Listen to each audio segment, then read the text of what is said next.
Hello everyone, today I'm going to be showing you how to make this braided beaded bracelet.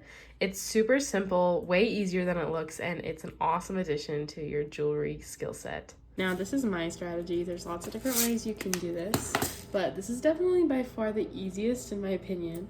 So let's go over the materials and then we'll talk about what we need to do. For this project, you're going to need whatever color bead you're using. I have a sticky mat, which is also nice. I will link it, but it's not necessary. I'm using a beading needle. You can use any kind of needle that'll fit through your beads and that your string can fit through. Then I have a little clasp and a ring like that. I will put a link to this kit right here in the description. Super nice. It's got lots of different sizes for that. I will also be using scissors. Again, you can substitute that with something like a knife, but anyways, have some scissors and then some thread. I just use normal sewing thread or all-purpose thread. And then for this one, some tape will be really useful. Technically, you can do it without, but it makes it a lot harder. So have some tape too. Now, let's get started. You're going to first cut out your string so that, so we're going to cut out 3 separate pieces of string.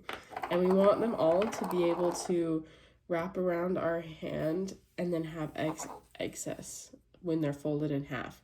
So for me, I'm going to make it extra long just in case because we always prefer safe than sorry.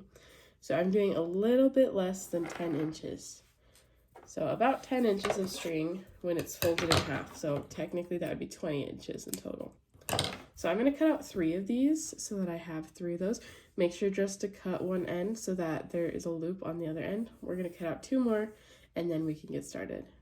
Okay, our next step once we have those cut out is we're going to take each one.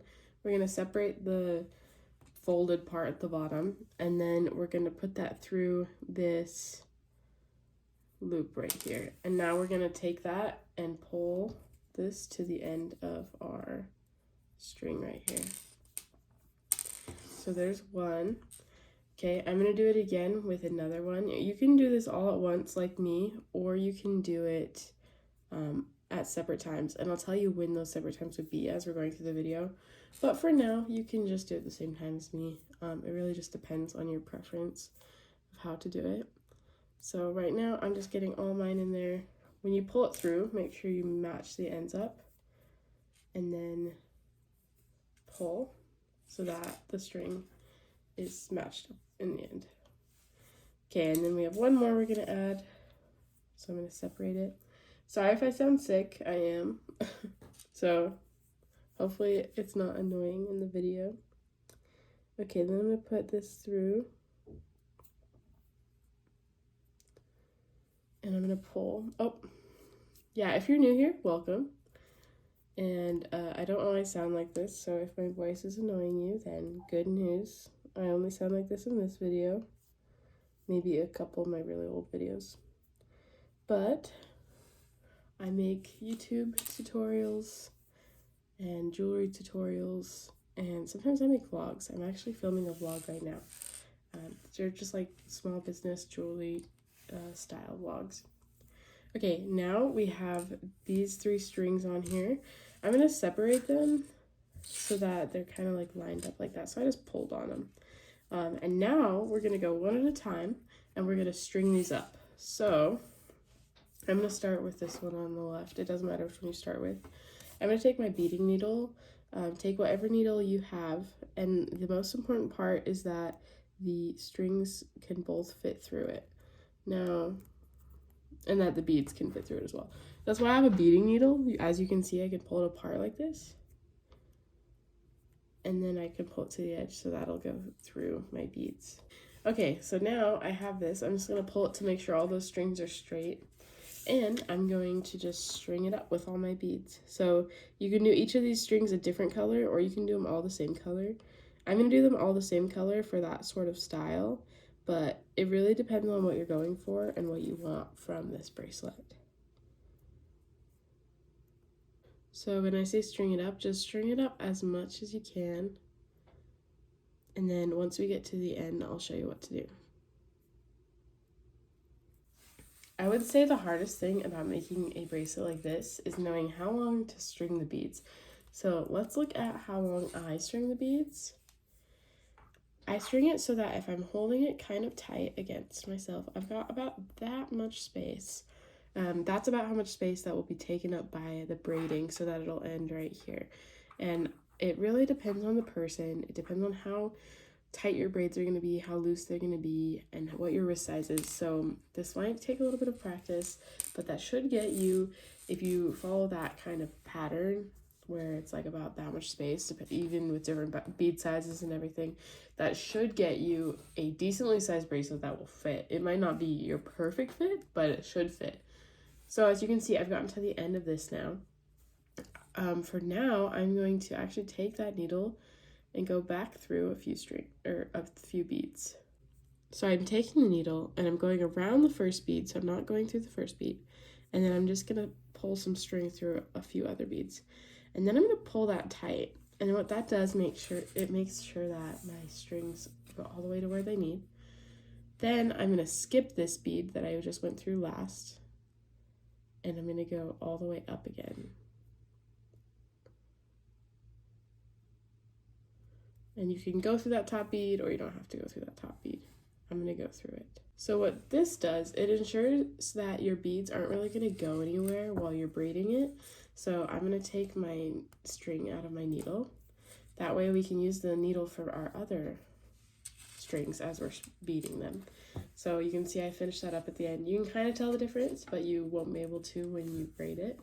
So let's head to our next string. We are going to do the same exact thing, except we are going to do it with one of the other pairs. So separate those again, make sure you have the right one. If you don't, technically it's fine, but it just makes things easier if you have the right two that are together. Then I'm going to string that onto my needle, and then I'm going to bead the same way that I did before, just getting all the yellows on there to the same length. So whatever length you chose for the first one, commit to that and make this one the same length. And then I'm going to do that ending again, and then I'm going to do that on the third string, and then I'm going to see you again. So if you don't remember how to do that, feel free to just rewind the video and rewatch that, and then do that on all three strings, and then we'll come back together again. Okay, now I have all of my three strings strung up. They all have the ties at the bottom, so they're gonna stay. The beads aren't gonna move around as we're working.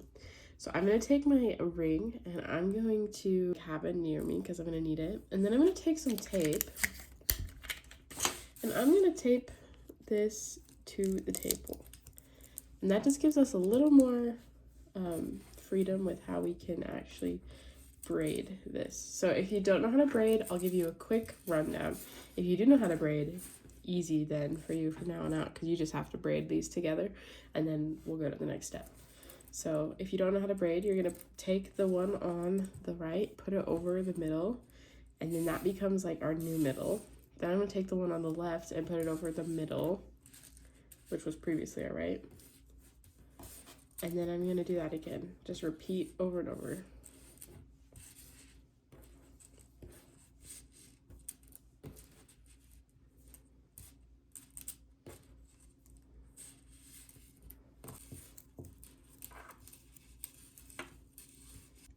It can get a bit tricky when you get to this point. Just kind of go off onto the strings as you're braiding them. All right, when you get it as close as you can like this, our next step is we're gonna tie a little knot with all of our strings. So we're gonna take it out like this. We're gonna fold it over a finger or two like this. And then we're gonna pull those strings through that loop. And we're gonna pull it as close as we can to the braided parts. You can even tie it over the beads as well a little bit. And that way it'll just keep it so that our braid is gonna stay in place.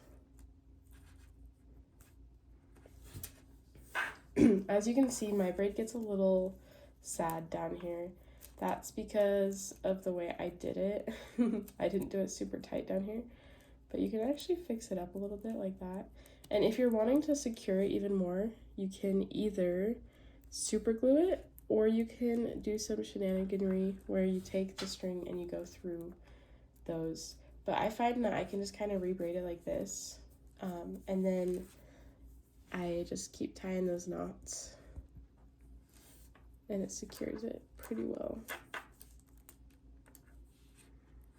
So you can kind of see I tied over that a little. Again, it's kind of come undone a tiny bit. I'm just gonna ignore that because I won't be able to really see it during my bracelet wearing. So now I'm gonna take the strings on the bottom. I'm gonna split them into 2 groups. They don't have to be equal. They can be if you really want them to be, but they don't have to be. Then I'm gonna take my little key ring. I'm gonna make sure that, because they always have a little hole in them because it's meant for adjusting like this. So I'm gonna make sure that that hole is as small as possible and that it's like really squished together. So hopefully yours are already that way. And then I'm gonna put 1/2 of my strings through that loop. Then once I have half of them through it, I'm just gonna take the 2 groups of strings that I have and I'm gonna tie some knots with them together. Now, because there's so many strings we're working with, you might get some that are just like doing their own thing. All you have to do is just pull them out, you use a pencil or something like that, and then just tie them in your next knot. I'm gonna tie about like 4 knots. I find that if I do more knots, even if the little hole on the ring opens up, the knot is big enough that it doesn't come out. So I do at least 4, sometimes I'll do tons more. And even still, that knot isn't big enough to really make a difference on the bracelet. So now you can either cut those strings off right there, or what I'm gonna do is I'm gonna do some jewelry glue on there before I cut it off. So once that's dry, I'm gonna go ahead and cut that. So now we have, oh, and you're gonna wanna take that off of the tape. So now we have our braided bracelet, and this should stay pretty well. Of course, we got the bottom that's a little longer like this. That's not gonna matter because you're not really gonna see it in the bracelet, and even if you do, it honestly still looks braided. So let's try it on, shall we? Thank you everyone for watching today's tutorial. I hope it went well for you. Honestly, this is way simpler than it looks, so it's a really impressive thing to show off and wear around. I also wanted to mention that I am making some jewelry kits. They're gonna look very similar to this, but if you would like me to make one for this type of bracelet, you just let me know in the comments and I'll make it happen. So I'll see you guys later.